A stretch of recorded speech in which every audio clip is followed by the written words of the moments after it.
Welcome. My name is Dr. Joshua Malley. I'm a board-certified ophthalmologist and fellowship-trained retina specialist practicing in Sarasota, Florida. I am the founder and CEO of Malley Enterprises. I'm also the retina medical director of the Macular Degeneration Association.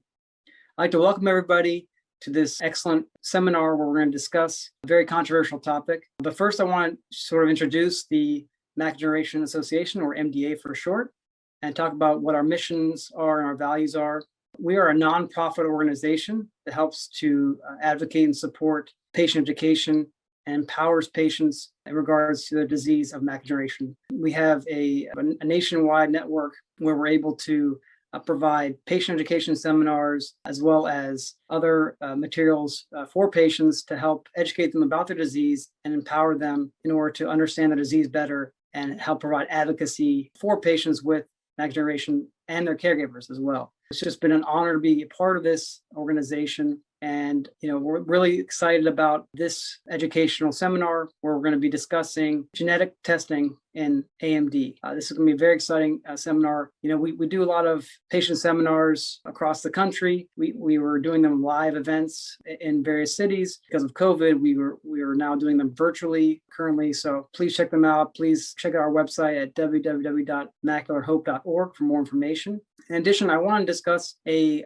initiative that we had a lot of success with. It's called the AMD Centers of Excellence, which is a credential that is provided by the Macular Degeneration Association with the guidance from the Medical Board Advisory Board, where a database of eye care practices across the country where we believe that they have met certain standards in regards to patient evaluation, diagnostics, and management of patients with AMD. So this AMD Centers of Excellence designation is a very important one because number one, it actually helps our patients across the country find practices where they have the most up-to-date and the most current diagnostic tools, whether that's imaging of the retina, like with OCT and fluorescein angiography and so forth, as well as with treatments. So we also make sure that these practices are able to offer the whole variety of AMD treatments, as well as disease monitoring devices that are helpful to monitor disease. So it's a kind of across the board sort of evaluation of these practices to give them this designation from our organization. And it's a great way for patients to look up these practices in their area so that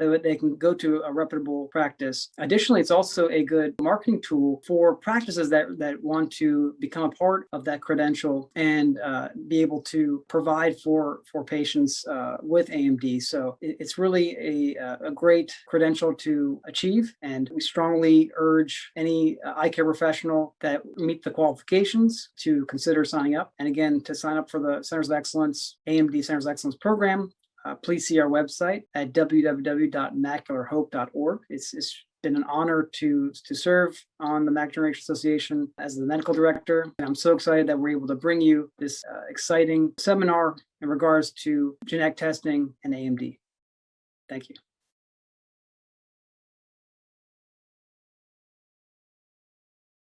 Hello, I am Dr. Steve Kaufman, a retina specialist with Vitreoretinal Consultants in Canton, Ohio. My strong interest in preventive medicine prompted the research I'm going to discuss today. I have no possible conflicts of interest. I will show that there is compelling scientific evidence that there are strong interactions between the genetic profiles of patients with age-related macular degeneration and the use of AREDS formulation supplements, such that many people benefit from these supplements, some experience neither harm nor benefit, and a sizable fraction are actually harmed. As I will show, indiscriminate use of the AREDS formulation has had significant public health consequences. I estimate that these vitamins induce wet AMD in roughly 15,000 Americans each year. Age-related macular degeneration is a leading cause of central vision loss in Americans. Though we have anti-VEGF treatments for the wet form of AMD, these treatments are expensive, require frequent office visits that are a burden for patients and their families, and frequently fail to preserve strong vision. Prevention would be highly preferred. AREDS report number 8 showed that the AREDS formulation, comprised of high-dose antioxidants and zinc, has a modest benefit in preventing advanced AMD for patients with AREDS category 3 or 4 disease, that is, intermediate dry AMD in one or both eyes, or advanced AMD in one eye and 20/40 or better vision in the other eye.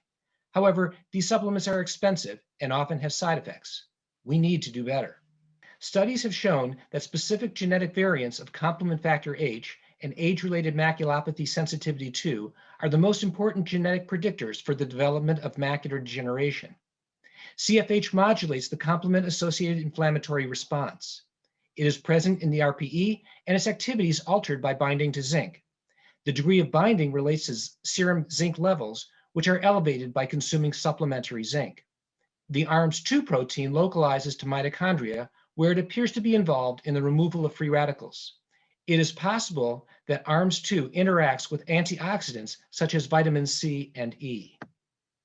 Using data from the AREDS, in 2015, O and colleagues used combinations of complement factor H risk alleles and ARMS2 risk alleles to define 4 genotype groups. Genotype group 1, with low CFH and ARMS2 risk alleles, had a relatively low risk of progression to advanced AMD, as we might expect. Genotype group 2, with high CFH risk and low ARMS2 risk, and genotype group 3 with low CFH risk and high ARMS2 risk had intermediate risk of progression to advanced AMD. Genotype group 4, with high CFH and ARMS2 risk, had high risk of advanced AMD. O et al. Found that for genotype group 2 subjects, there was statistically significant harm from taking the AREDS formulation compared to placebo. For genotype group 3 subjects, the AREDS formulation conferred a statistically significant benefit compared to placebo. Their findings, however, were controversial. There were different ways the genotype groups could have been defined, and it was possible that their results reflected overfitting of the data. Seddon and colleagues refined the issue. They knew that the AREDS had shown that AREDS formulation was effective for preventing wet AMD, but the AREDS did not find that the AREDS formulation prevented progression to advanced AMD due to geographic atrophy. Seddon found an interaction between genotype and AREDS formulation use for progression to wet AMD, as you can see from the highlighted data. However, there was no interaction between genetics and progression to advanced AMD due to geographic atrophy. This accorded with the results of the AREDS, which found that the AREDS formulation was not effective for preventing AMD progression due to geographic atrophy. At that time, genetic testing was controversial. Advocates for routine genetic testing of eligible patients noted that the data did not support the use of AREDS formulation for genotype group 2 patients, and there were concerns that these patients might be harmed. However, critics correctly noted that the data were retrospective and not conclusive. Possible overfitting of the data made O's conclusions suspect. Many providers were reluctant to do genetic testing, and many academicians maintained that further research was needed. Fortunately, Vavis and colleagues found 299 genetic samples from AREDS subjects who were not studied by O. This dataset allowed Vavis to confirm or refute a modification of O's hypothesis. This modification was based on O's 2015 report and Seddon's 2016 finding that the interaction between genetics and AREDS formulation use in the development of advanced AMD was related to wet AMD and not to geographic atrophy. Vavis's findings were impressive. The hazard ratio of progression to wet AMD for genotype group 2 versus placebo was 4.9, and for genotype group 3, it was 0.36 with small p-values. In other words, patients in genotype group 2 who were exposed to the AREDS formulation had substantially greater risk of wet AMD compared to placebo, and those in genotype group 3 had substantially reduced risk compared to placebo, confirming the hypothesis. Nonetheless, the Vavis report did not inspire many eye doctors to recommend genetic testing, perhaps in part because it was published in the Proceedings of the National Academy of Sciences, which few eye doctors read. To help resolve the controversy, our community retina practice did a real-world, case-only study of subjects who had recently diagnosed wet AMD. Patients with a reliable history of at least 5 years AREDS formulation users, or less than 1 month of AREDS formulation use, non-users, were genotyped. Those assessing the AREDS formulation use history were blind to the patient's genotype, and those doing genetic testing were blind to the AREDS formulation use history. In our study of 265 patients, we compared the ratio of AREDS formulation users to non-users in the 4 genotype groups. Our hypothesis was that there would be a disproportionate ratio of users among genotype group 2 patients who were evidently harmed by the AREDS formulation compared to genotype group 3 patients who evidently benefit. Here's the explanation. If there were no interaction between genotype groups and AREDS formulation use, The ratio of users to non-users among patients with wet AMD should be the same in genotype group 2 as in genotype group 3. VAVIS found that AREDS formulation use increased the risk of wet AMD among subjects in genotype group 2. If this were a valid finding, we would expect a disproportionate number of patients in genotype group 2 to have a history of AREDS formulation use, because the AREDS formulation would have increased their risk of wet AMD. Conversely, if AREDS formulation use reduced the risk of wet AMD among genotype group 3 patients, we would expect fewer genotype group 3 patients with wet AMD to be users. The reason is that if genotype group 3 patients had used the AREDS formulation, they would have been protected against wet AMD.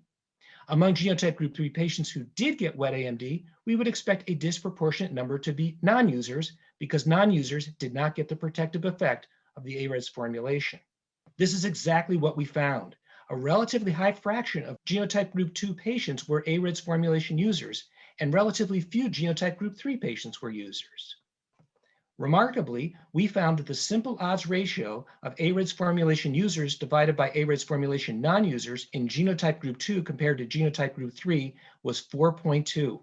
This ratio holds when connecting for known AMD risk factors. We regard this as a powerful interaction. For context, this hazard ratio is comparable to the hazard ratio for smoking and late AMD found in the Blue Mountains eye study. As VAVIS's data predicted, the ratio of users to non-users in genotypes groups 1 and 4 were less than in genotype group 2 and more than in genotype group 3. Because of our study design, which did not include data of people without wet AMD, we could not prove that the AREDS formulation harms genotype group 2 patients or benefits genotype group 3 patients. We could only show that the response to the AREDS formulation was very different between these two genotype groups. Because the direction of the interaction was the same as that of VAVIS, and because the effect size was comparable, our study adds credence to VAVIS's findings.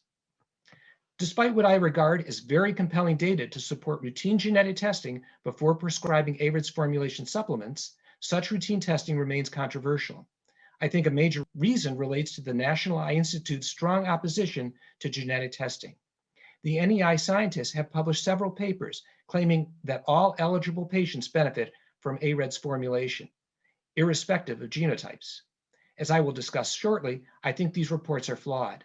I first want to note that the NEI has a conflict of interest. The NEI shares the patent for the AREDS formulation with Bausch & Lomb, and a top NEI official has personally made millions of dollars from his share of the patent.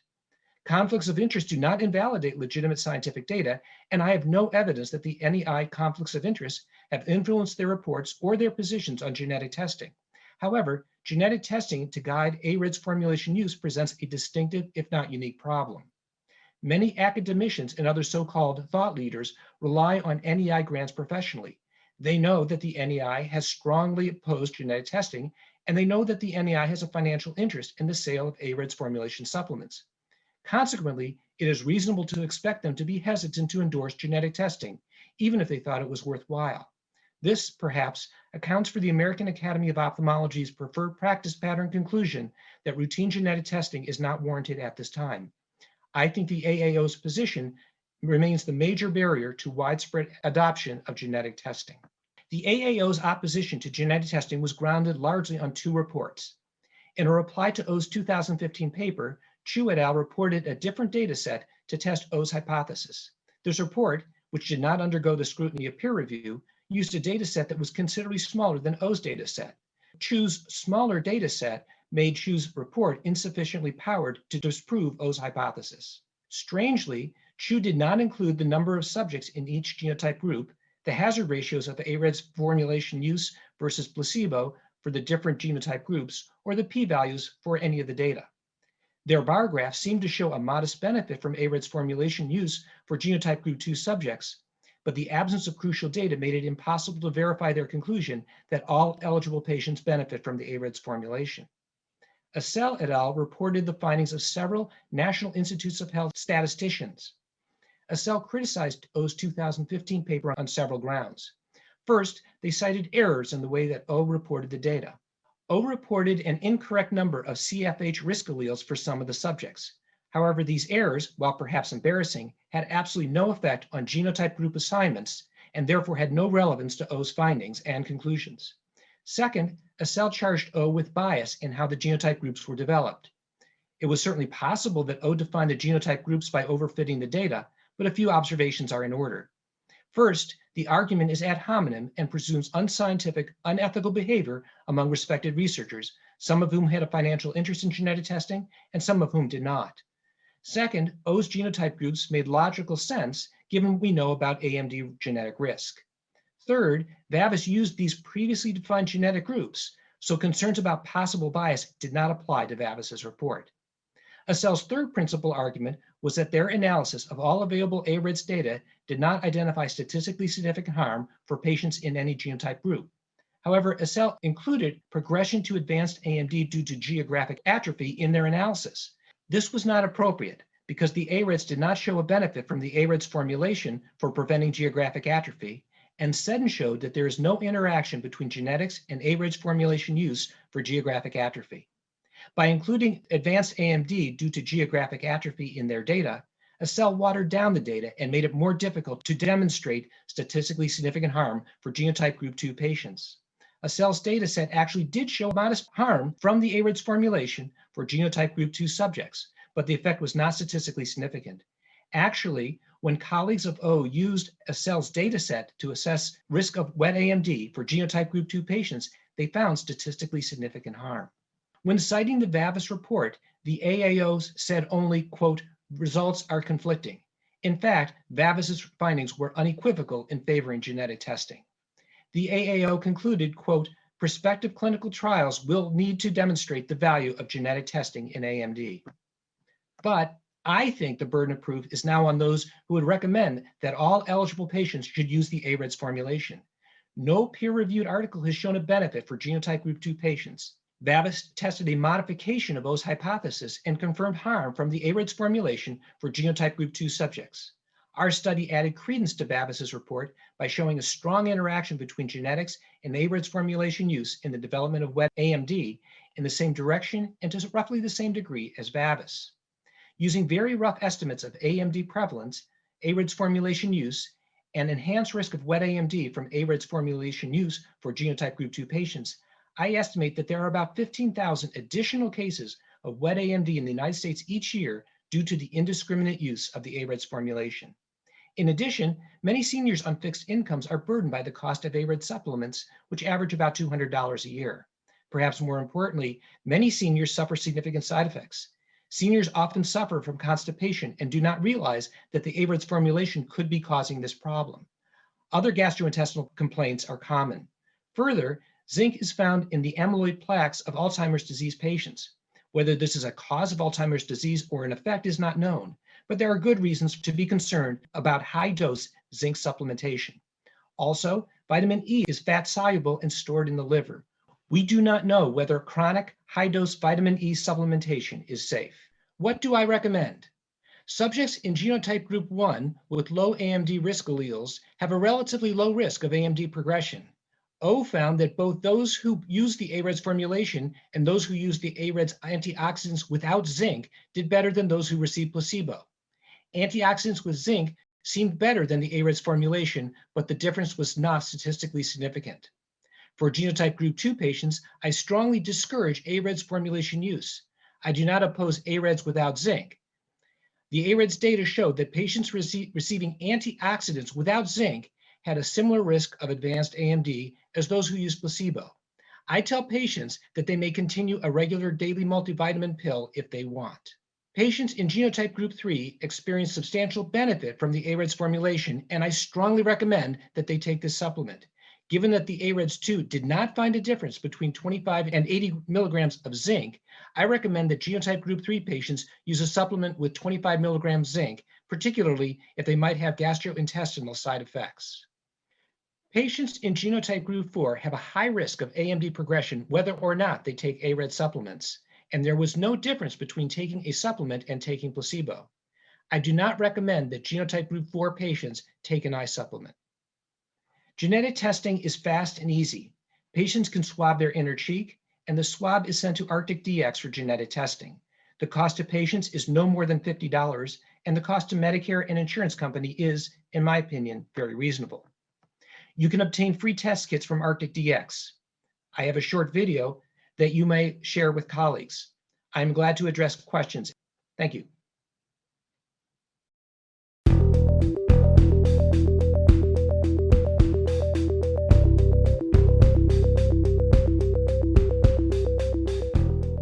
Welcome. My name is Dr. Joshua Malley. I'm a board-certified ophthalmologist and vitreoretinal surgeon in Sarasota, Florida. I'm also the Retina Medical Director of the Macular Degeneration Association.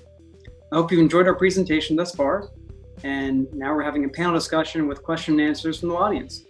I'm joined today by Dr. Stephen Kaufman, a vitreoretinal surgeon in Canton, Ohio, as well as Dr. Jeffrey Gerson, who's an optometrist practicing in Kansas City, Kansas. Welcome, Dr. Kaufman. Thank you. I'm with a practice called Vitreoretinal Consultants, and we did the study that we were talking about with the interaction between AREDS formulation vitamins and genetics in developing wet AMD that we just talked about in the presentation. And we also have Dr. Jeffrey Gerson. Thank you, Josh. I appreciate being here and welcome everyone. Our practice is a primary care practice, both optometry and ophthalmology. And like most of you, just see quite a bit of AMD in our practice. So this is a really important and engaging topic, I think. And we have Brent Zanke, who is the President, CEO, and Medical Director of Arctic Laboratories. Welcome. Thank you so much. I guess also you could add to that I'm the person, along with Carl Lowe, a retina specialist in Nashville, that first identified the relationship between genetics and response to the AREDS vitamins. So this has become a passion for both of us, and I'm very happy to be here and part of this great panel. And finally, we have Larry Hofheimer, Chairman and CEO of the Macular Degeneration Association in Sarasota, Florida. Welcome, Larry. Thank you. I've been on several of these webinars, but I'm very excited about the ability of the Macular Degeneration Association to reach out not only to patients, but also eye care providers. And hopefully we can make a difference in the struggle that 11 million people have with the disease. We will do anything we can to foster that end. Thank you all for participating.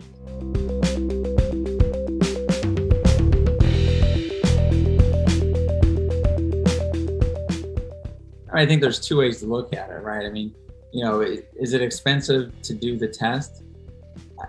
That totally depends on how you perceive it. Because if you want to look at something as a potential healthcare savings, then I think there's tremendous potential savings to be had. Just like with anything else, just like any other medication that we use, medicating appropriately is usually cost beneficial. Medicating inappropriately is cost detrimental.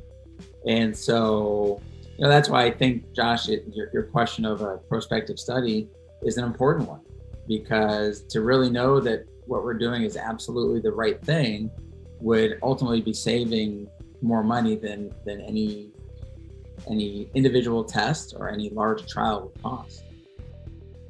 Right. Now, when you say universal testing, I don't test all my patients. I just test those that are candidates for using the AREDS formulation vitamins, which is a subset of those with dry macular degeneration. And when I prescribe AREDS, it's according to the AREDS study criteria of category 3 and category 4. So we're not talking about a huge number of patients. And the cost of genetic testing, we're not talking thousands of dollars. It's more in the order of hundreds. And it's what people are spending every year or two on the vitamins alone. And since a lot of people don't need the vitamins or might be harmed by the vitamins, if you paid for genetic testing out of pocket, I think the average patient would end up saving money within a few years. Obviously, some would continue to take the vitamins because they would be recommended and prescribed. But on average, the test would pay for itself in a matter of a few years. And from a public health standpoint, if we can prevent wet macular degeneration, if we can reduce the number of cases by heavily encouraging the AREDS formulation for people in genotype group 3, which is about 40% of patients, and discouraging their use in genotype group 2, about 15% of patients, we could substantially reduce the burden of wet AMD And that would be a huge public health benefit and save a huge amount of money given the cost of the medications. Right now, the expensive medications, Eylea and Lucentis, are more than 50% of the injections. And so we're talking $2,000 a pop multiple times a year per eye. We're talking about billions of dollars being spent, whereas very widespread genetic testing, we're talking millions of dollars.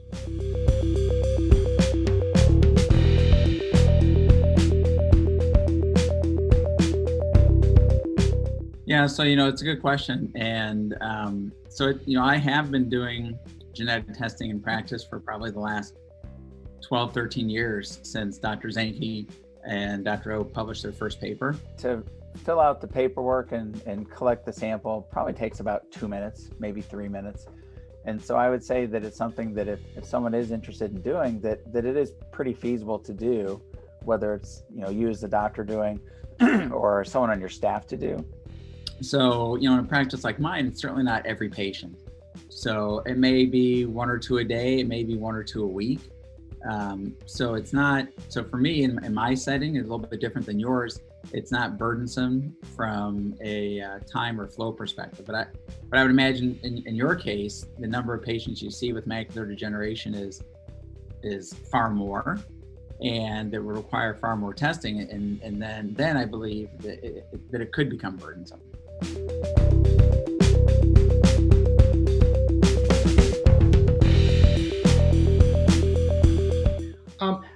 I've talked to a lot of people at conferences because I've been interested in that question, and I've also talked to the people at Arctic DX, the genetic testing company. Evidently, it's done quite, it's very widely recommended in the United States and in Canada, but outside those 2 countries, not very much. And in Europe, evidently, very few people recommend the AREDS formulation vitamins, and I think that a lot of it has to do with the fact that the AREDS formulation, the benefit was quite modest in the original AREDS study. And there are a lot of people who are concerned that the risks of such high dose antioxidants and zinc may outweigh the benefits. And they don't have a National Eye Institute recommending that they use these vitamins as the NEI has done. And so it's not used widely outside of this country. The irony is, if with genetic testing, we know that the people in that genotype group 3, we've got a lot of data now that say they really benefit a great deal from these vitamins. It's very protective. Nothing's 100% by any stretch, but it's very protective against developing neovascular AMD, that wet AMD. So with genetic testing, I think that we could find that there's a population who really benefit from these vitamins that should be strongly encouraged to take them. And then there's a lot of people that don't benefit one way and aren't harmed. And of course, as I stressed in the presentation, I'm also very concerned about that 15% or so of AMD patients who evidently are put at greater risk. The other thing, Steve, to add is that the US FDA reviewed an application by Bausch & Lomb for approval for the AREDS vitamins to be used to manage dry AMD, and that was denied. Their opinion was that they felt that the AREDS 8 did not provide the data that was necessary to support an approval. So according to the FDA, AREDS use is not something that they would approve of.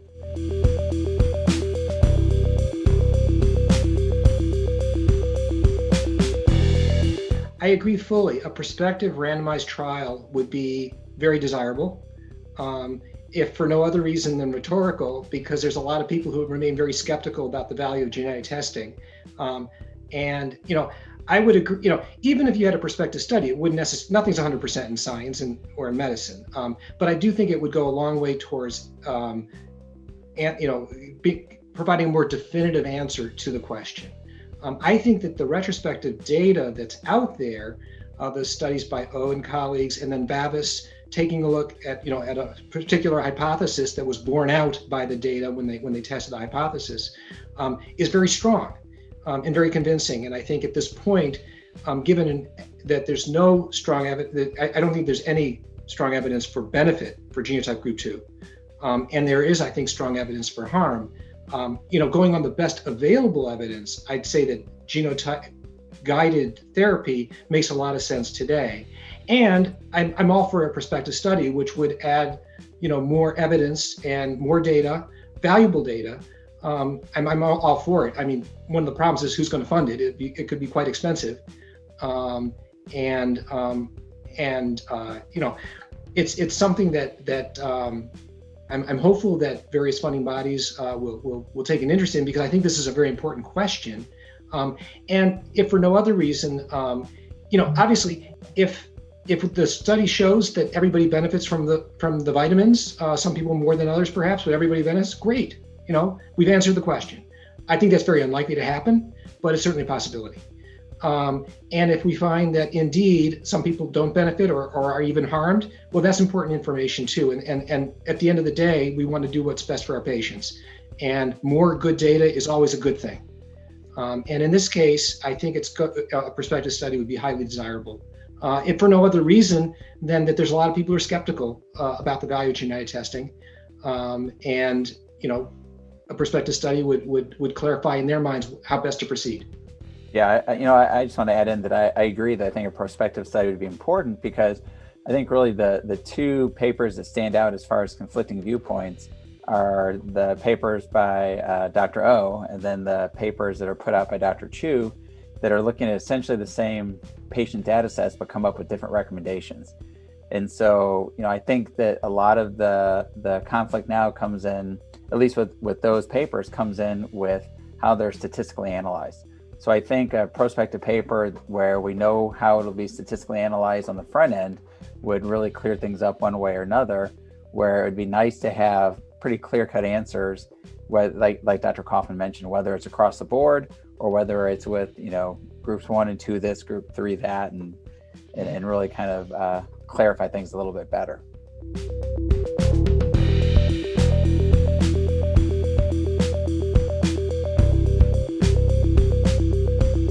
That's a very good question, and one that actually is under active discussion currently. As Steve mentioned, it's really hard to do a study like this in the United States. And because we know that wet AMD and the AREDS studies were done largely on people of European ancestry, question is, could we actually conduct such a prospective study in a European country that wouldn't have as many people treated with vitamins? And could there be like a panel of US-based science advisors that would help design the study, but it would actually be executed in maybe a lower cost environment? What the actual cost of such a study would be could be massive. The AREDS studies came in at like $30-40 million to actually conduct these. Could we design something relatively streamlined and maybe do it for a small fraction of that, and at least get enough interesting information that we could leverage that to get more grant money? I think that's possible. So we're pursuing all of these avenues, but I'm personally in favor of a prospective study. I do agree with Steve that I think that the data is compelling, and you do need to make decisions based upon what you have. You can't make decisions based upon what you don't have. And if you believe that harm is a really important thing to avoid, then it makes sense to do that now. The nature of the study could be something as simple as taking people that have wet disease in one eye and dry in the other, who are expected to have a relatively short period of time until they develop bilateral wet disease. And you could genotype them all, find those that are at genotype group 2, and treat them half with vitamins and half without, and then just follow them along and see what the time to progression is. I think that would be a relatively straightforward study. Arctic certainly would do the genotyping for free, which would be a major cost. It would just be a matter of finding an appropriate clinical environment in which to do that. If anybody on the call has any ideas about what would be perhaps even a better study design, or where else it could be done, please send them along. Is the Macular Degeneration Association planning a prospective randomized clinical trial? I mean, I'll start off by saying, I think certainly the Macular Degeneration Association supports all research efforts, towards getting to truth and knowledge. And certainly, I think, in this case, I don't think we know the answer. I honestly, I don't think we know the answer one way or another. And I think, we have, retrospective data that we look at. We're trying to make, certain conclusions one or another. But I think the honest answer is, I think we need more data. I think we need a randomized prospective clinical trial to really answer this question. What say you, panelists? Do you agree with that? Do we need more data to really answer this question? Are we all still sort of just giving our best guess about what we think people need? Do we need more data? Yeah, I think we're a little beyond best guess, but I do agree. I think it would be great to have more data. The problem, though, is the data that we need to truly satisfy everybody. It would be a study the size of an AREDS or an AREDS 2 study with many hundreds of patients. And the problem with a study like that is it would be incredibly expensive.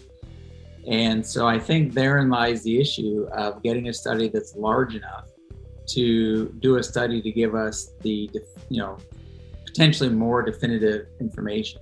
Maybe we'll be able to glean it from IRIS registry information, I don't know. But I think to truly get the information that will convince, the vast majority, I think it requires too large, too expensive of a study to be done.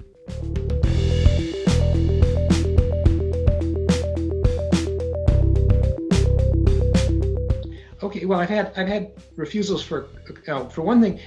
The most that the Arctic DX is charging patients is $50 right now. I mean, that's a moving target too. I think it's more in Canada. In the United States, it's $50 maximum charge to the patients, and I've got some patients who say I don't want to pay $50, and that's their right. I think a lot of people are scared of genetic testing. Sometimes if I sort of explore a little bit, what their concerns are. Then because they're just worried that there's going to be genetic material out there that somehow could get abused. And I sort of explain, that just about every sample that they give to a laboratory theoretically could undergo genetic testing, and they could look at their entire genome. But if they did so, it would, one, be illegal, and two, they get their pantsuit off. So, they're only going to test what they're supposed to test, what they've been given permission to test. And I think that you can be that the patients can be pretty confident that all they're going to test is for these particular macular degeneration risk alleles.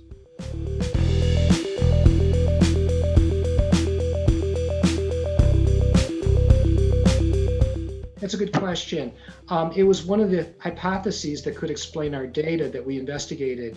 It turned out that when you look at the AREDS data itself, there was no statistically significant difference in the frequency or the proportion of patients in the 4 different AREDS categories, from mild to severe dry AMD categories, between genotype group 2 and genotype group 3. So in other words, at presentation in the study, there was no significant difference between genotype group 2 and 3 in the way that they were categorized in the AREDS. And so that indicates that most likely there was not a significant difference, therefore, in the likelihood that people in genotype group 2 versus 3 were to get AREDS from their prescriber. If there were a difference, it could explain our data, and our data, we wouldn't be able to conclude that there was an interaction between genetics and vitamin use in developing wet AMD. So that's why we addressed that hypothesis in our paper.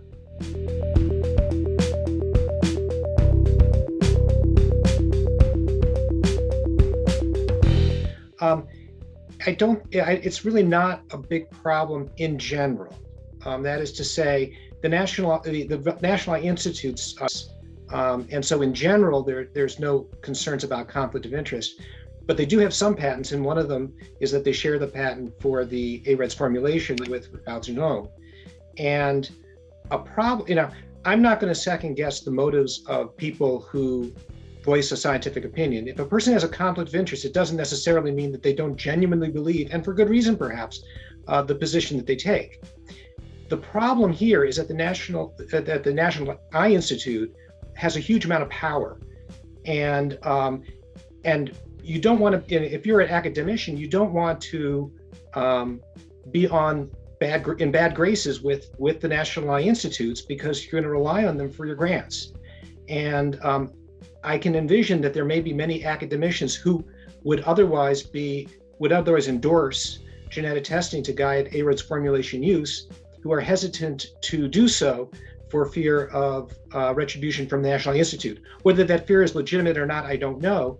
But if I were a clinician and I know that the National Eye Institute strongly opposes genetic testing, I'm not going to be enthusiastic about sticking my neck out and saying, well, actually, I think it's a good idea. So I think that that's the problem. It can affect the discussion within the scientific and academic community in adverse ways. That's my main concern.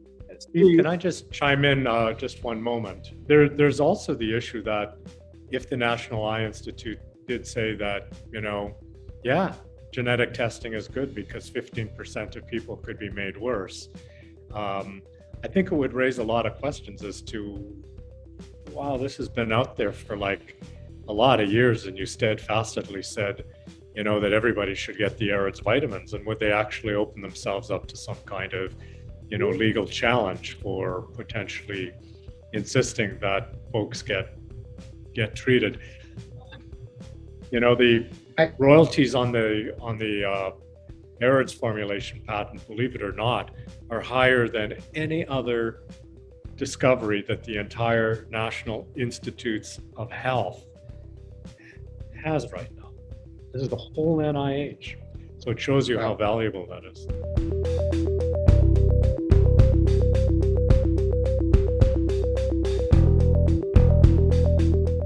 Well, standard of care is not a monolithic thing.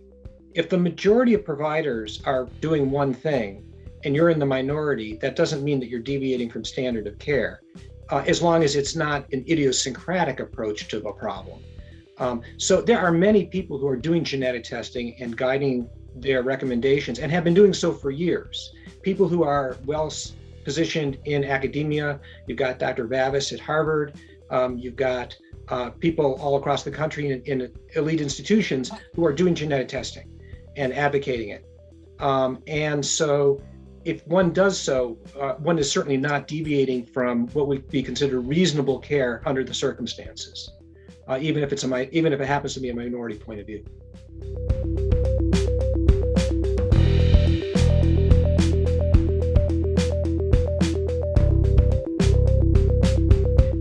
Yes. The people in genotype group 3 benefit from the AREDS formulation. And I think the zinc is a very important part of that.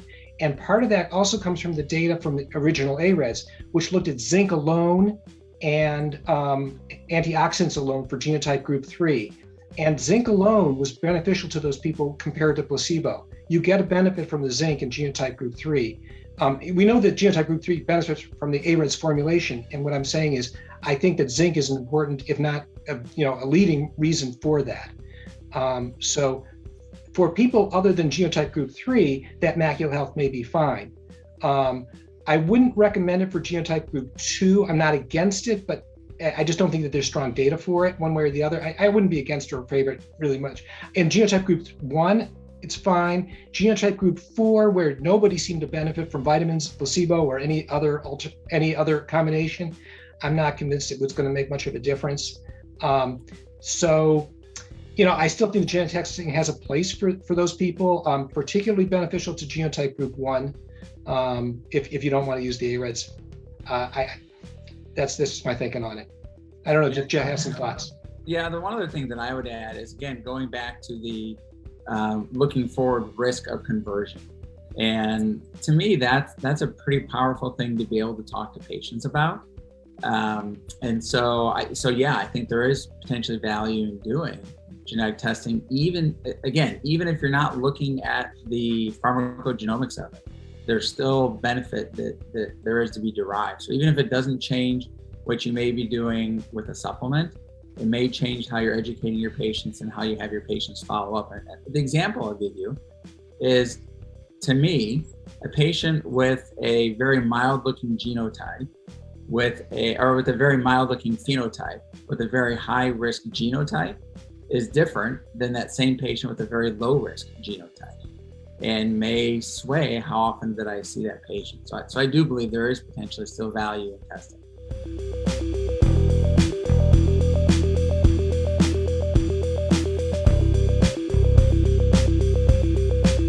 The genetic research was prompted by a paper in 2008 that showed that there was a different response to AREDS formulation based upon whether or not they were taking zinc and genetic risk alleles.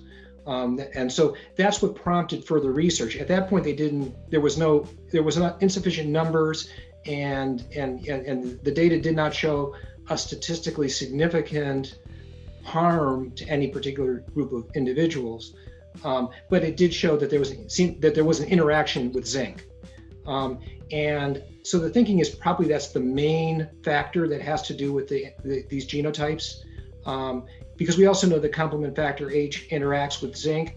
We know that zinc levels are influenced by dietary intake, though 25 and 80 milligrams probably doesn't make a difference between those two. There's good reason to think that's the case. Now, do the other antioxidants play a role in the different responses to AREDS formulation use among the genotypes? It might. I think it's a lesser role at best, and that's something that maybe further research will tease out as well. At this point, there are no groups, none of the genotype groups were harmed by the antioxidant alone arm of the AREDS formulation. So that suggests that there may be a different response to ARED to the antioxidants outside of other than the zinc.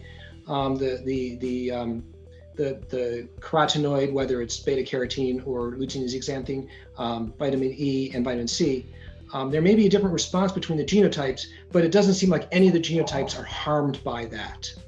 So you're not going to go too wrong by giving them that. But the zinc is a different story. It seems like the zinc has a deleterious effect on people in genotype group 2.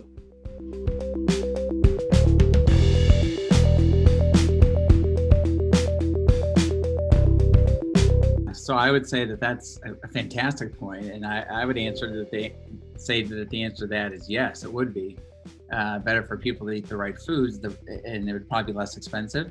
But the reality is the vast majority of people don't.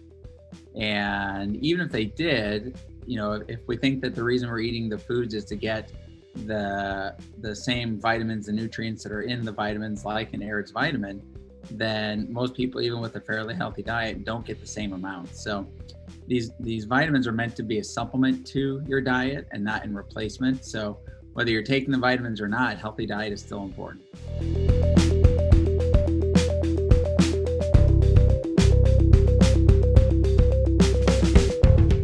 You can get it electronically pushed out to you.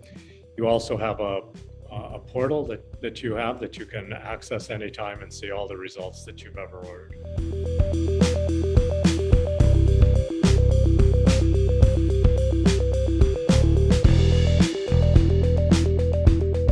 I mean, I'm mostly interested in the VitaRisk results, but the macular risk results, I know a lot of clinicians have found useful. I'm interested in that, but it doesn't guide too much of my treatment and management. But there are other people who have various risk profiles and have looked at, looked at risk from different perspectives. The VitaRisk test is unique to Arctic DX, and of course their macular risk is also proprietary for them. But I think only Arctic DX is looking at the VitaRisk, the AREDS formulation risk and genetics issue. There are other labs that have looked at macular degeneration risk. I think Arctic makes a lot of sense, but there are other people out there who've been doing that, and I'm sure Jeff has some thoughts on that too.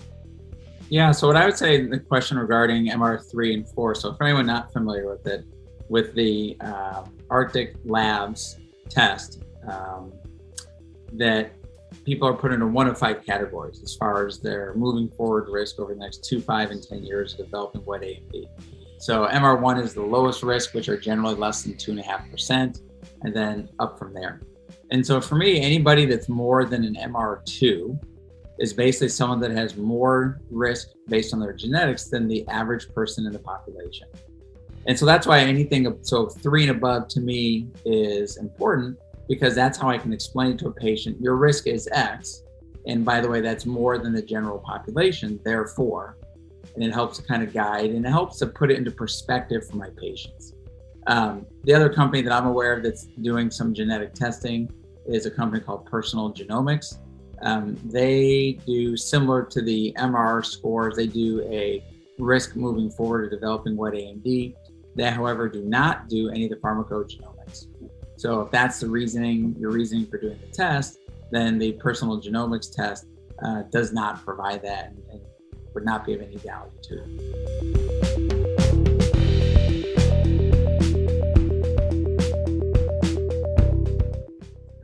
Well, I think this has been a really lively discussion, and I think the debate continues. I just want to say thank you to the panelists and kind of give any last words or last thoughts. Dr. Kaufman, thank you for attending the panel. Would you have any last comments or statements? Well, I don't know how this is all going to play out, but I have a suspicion it's going to be at the grassroots level, because at the top level, at the professional level, at the so-called thought leader level, I'm doubtful that many people are going to want to stick their neck out and say our patients should get genetic testing. So I'm doing what I can to communicate the data. It's all about the data, or at least it should be. My email was part of this webinar, and I'm glad to be contacted and communicate with people if they've got questions, desire clarification on anything, because I'm very concerned about what these vitamins are doing to some of our patients. They're a godsend to some people, and I think they're harmful to many others. And so I want to do what I can to help our patients. Dr. Gerson? The only thing I would say is besides emailing Dr. Kaufman, I would encourage everyone that's on to go to the Macular Degeneration Association website, macularhope.org. Both information for providers, but in particular, great information for your patients. So along with a list of upcoming webinars that we have for patients, just a really, really great resource. And I'd like to thank all the viewers today. I hope you've enjoyed the presentation and the lively Q&A. And I'd like to thank everybody and have a great day.